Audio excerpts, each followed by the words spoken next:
ada beberapa orang ya, termasuk dari orang terdekat kita juga ya, yang sebenarnya tidak seharusnya dia tidak harus bersikap sebagai orang yang mematikan mimpi. Dia datang di rumah dong, dia tanya gini, dia panggil kita bawa penama tuh, dengan pongahnya dia berdiri di fondasi, dia kayak taruh tangan di atas pinggang, terus dia bilang begini, jangan kasih harapan itu begini. Ngana mau harap apa mau ke sekolah kang dia, ngana mau harap dari PNPM mau ke sekolah dia itu.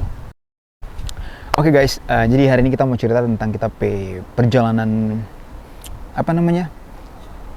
mencari beasiswa LPDP ya waktu itu. Jadi sebenarnya apa yang teman-teman lihat hari ini itu sudah barang jadi istilahnya. Jadi kayak udah kayak gitu, udah di hasil akhir sebenarnya. Tapi in the process, it's not like as easy as what you imagine, you know, like. Jadi pas daftar langsung jadi, bukan kayak gitu ya. Jadi kayak it's challenging karena harus melewati berbagai tahap gitu. Jadi di episode kali ini kita cuma bahas tentang tanggapan orang-orang terhadap kita cita-cita ya waktu itu. Jadi kayak sebenarnya semuanya itu sudah terjadi sejak tahun lalu ya. Jadi waktu kita kita meraih cita-cita itu, di saat kita sangat yakin dengan kita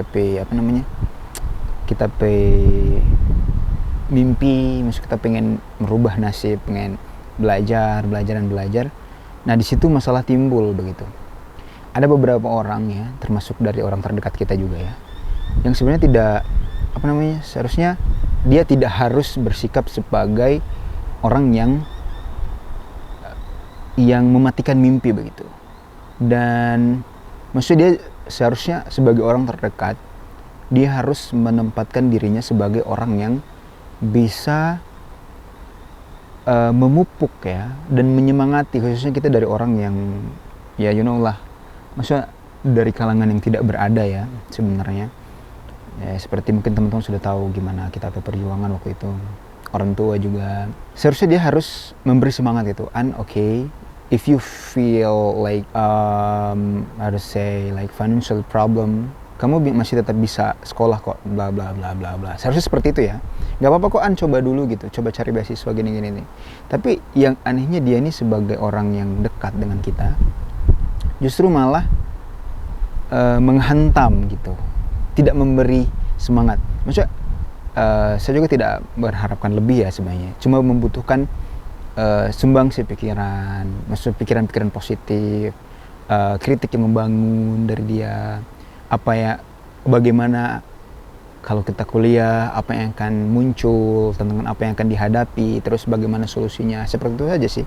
Saya tidak mengharapkan bantuan finansial maybe, dalam tanda kutip ya sebenarnya. Nah tapi dia di sini anehnya justru berperan sebagai itu, yang seperti kita bilang tadi ya. Nah dulu waktu kita pengen lulus SMA ya waktu itu, jadi bilang begini, mau kemana abis ini? Mau coba masuk IPDN. Waktu itu kan IPDN masih booming ya waktu itu di Bintauna, jadi kayak pengen masuk juga sebenarnya. Tapi the problem is financial, jadi kita tidak punya uang waktu itu ya. Jadi orang tua cuma kerja sebagai petani dan lain-lain sebagainya, jadi tidak mampu secara finansial waktu itu. Nah di situ muncul masalah ya. Jadi mereka itu kayak, ini orang-orang terdekat loh, bayangkan. Dia bilang begini, kuat ngana selalu kuat membatamang dengan orang-orang kaya, sama anak-anak tentara, anak-anak yang DPKK, IPDN dan lain-lain. Jadi ngana mau pikir orang tua begini. Sebenarnya kita cuman sebagai anak muda yang masih belum terlalu paham ya. Kita cuma pengen bermimpi sebenarnya di situ, dan kita harap ada semacam keterangan-keterangan mungkin pertimbangan yang bikin kita itu berpikir ternyata ini bisa. Tapi ini malah dihujat loh. Ngana kok selalu berteman dengan orang-orang begini. Nyana sang orang tua ngana ini begini. Begitu. That's the real one. Setelah itu kita bilang ya udahlah, kayaknya kita nyanda rezeki dengan IPDN ini. Jadi tidak usahlah, kasihan orang tua begitu. Jadi kita cukup mengerti juga. Oke, dan masalah tidak selesai sampai situ ya. Waktu selesai kita berpikir, oh iya kayaknya kita tidak bisa seperti itu gitu. Egois dengan mimpi kita sendiri. Ya tidak apa-apa, kita coba dengan mimpi yang lebih kecil. Nah waktu itu kita sempat terinspirasi dengan kita kakak juga ya di Sanggar. Dia guru fisika di Kak Tony, Kristoni Mopoleu. Jadi kita juga terinspirasi like, oh kita pengen jadi guru fisika juga begini. Nah tidak sampai situ juga, mereka tidak cuman berhenti di situ. Jadi kayak dihujat lagi, ini orang terdekat loh, bayangkan. Jadi kayak gemes, tau nggak? Terus dia bilang begini, dia panggil kita pakai nama tuh. Dia berdiri waktu kan terang rumah masih di rumah yang di depan kubur ya. Kalau teman-teman tahu, mungkin orang-orang dekat yang teman-temanku juga dulu tahu rumah kita itu yang di mana gitu. Nah jadi waktu itu masih di situ rumahnya. Jadi di depan itu ada fondasi rumah yang belum selesai waktu itu. Bapak coba bangun rumah tapi pelan-pelan gitu. Nah akhirnya terbengkalai kan karena financial tadi gitu. Terus tiba-tiba begini, dia datang di rumah dong. Dia tanya gini, dia panggil kita bawa nama tuh. Dengan pongahnya dia berdiri di fondasi. Dia kayak taruh tangan di atas pinggang. Terus dia bilang begini, jangan kasih harapan itu begini. Apa dia nama? Ngana mau harap apa mau ke sekolah kang dia? Ngana mau harap dari PNPM mau ke sekolah apa dia itu? Begini bla bla bla bla. Itu memang hal yang menurut kita paling pedih di benak hati kita ya. Maksudnya kalau itu seharusnya tidak harus datang dari orang terdekat kita loh. Maksudnya itu kan adik-beradik ya, dari orang tua, dan seharusnya dia lebih dewasa pemikirannya. Karena di keluarga Pakitorang itu dia dia dianggap yang dituakan begitu, walaupun sebenarnya dia tidak yang paling tua ya. Seharusnya dia harus lebih dewasa menyikapi hal seperti itu. Kalau misalnya tidak mampu memberikan bantuan berupa finansial, atau mungkin kita banyak urusan, tidak usah masuk campur ya seharusnya. Maksudnya cukup tidak usah ikut campur, jangan kasih komentar, biarkan anak itu begitu loh. Itu dan kalaupun harus memberikan kritik ya, kritik yang membangunkan. Ngana mau kuliah kang, jadi orang tua ini susah bagi kuliah, cepat waktu kuliah. Kalau misalnya orang tua sadik kirim jangan terlalu ini, jangan kecewa, jangan berkecil hati gitu. Seharusnya dia harus seperti itu, bukan malah menghantam ke sini ya. Itu kata-kataan jangan kasih harapan itu anak mau kuliah. Karena mau harap gaji PNPM ke kuliah ke itu anak itu. Bayangkan kita baru mau mulai kuliah loh ini guys. Jadi guna sehantam begitu. Luar biasa sih menurut kita. Itu memang hal-hal itu memang hantaman terberat ya di dalam kita cerita hidup. Nah gitu. Terus saya bilang begini, nggak usah kasih kuliah itu anak itu, kasih ikut dengan kita jadi kantor. Nanti kita yang mau gaji. Bayangkan kita cuma disuruh jadi bantu-bantu di kantor. Pada kantor ya, waktu itu kan dia menjabat ya. Jadi kita cuma dijadikan orang untuk bantu-bantu di kantor begitu. Tidak selesai di saat orang itu saja begitu. Di orang terdekat lain juga dia bilang begini, nggak usah mau kasih sekolah itu anak, kasih juga jadi satpam di bank BRI, lumayan DP doi. Itu memang menurut kita satu hal yang memang sangat berat ya di DP timbangan di kita hati sebenarnya. Sampai sekarang masih terbayang-bayang sih. Cuman alhamdulillah setelah itu kita tidak menghantam balik ya, tapi kita tetap diam. Kita coba meyakinkan kita berdiri, kita coba jelaskan ke orang tua. Papa, kita bilang begini, pokoknya apa kita mau sekolah susah ya. Maksudnya mama dan papa itu nggak usah terlalu banyak beban pikiran. Apa saja yang mama dan papa mau kirim, insya Allah cukup, kita bikin cukup. Karena kan memang kita dari kecil kemarin sudah diajar ya bagaimana cuci piring, masak segala macam. Insya Allah kita sudah cukup mandiri dan mak, karena mama pendidikan itu. Jadi jangan usah takut, jangan usah terlalu banyak berpikir. Insya Allah kita coba kita nyanda akan pernah mengecewakan mama dan papa.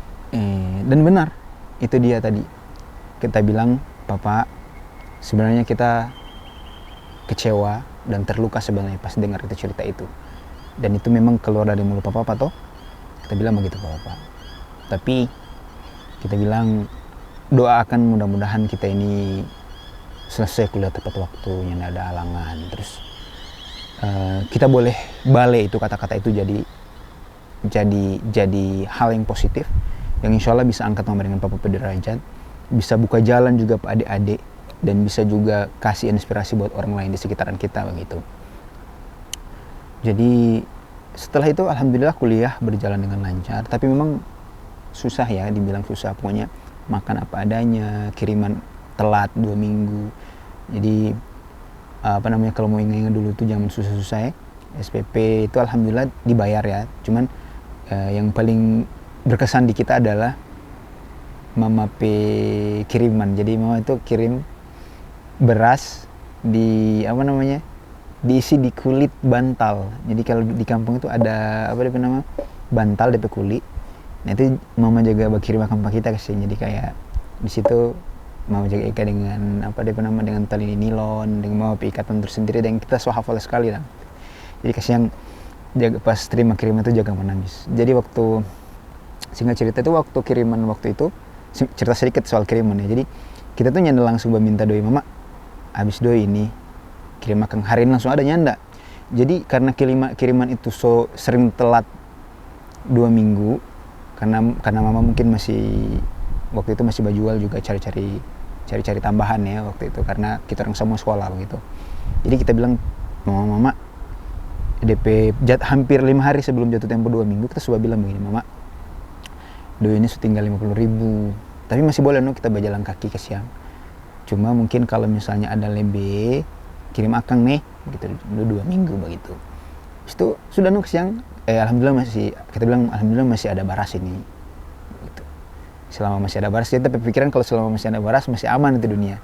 Kalau masalah duit tidak masalah, terlambat 2 minggu begitu.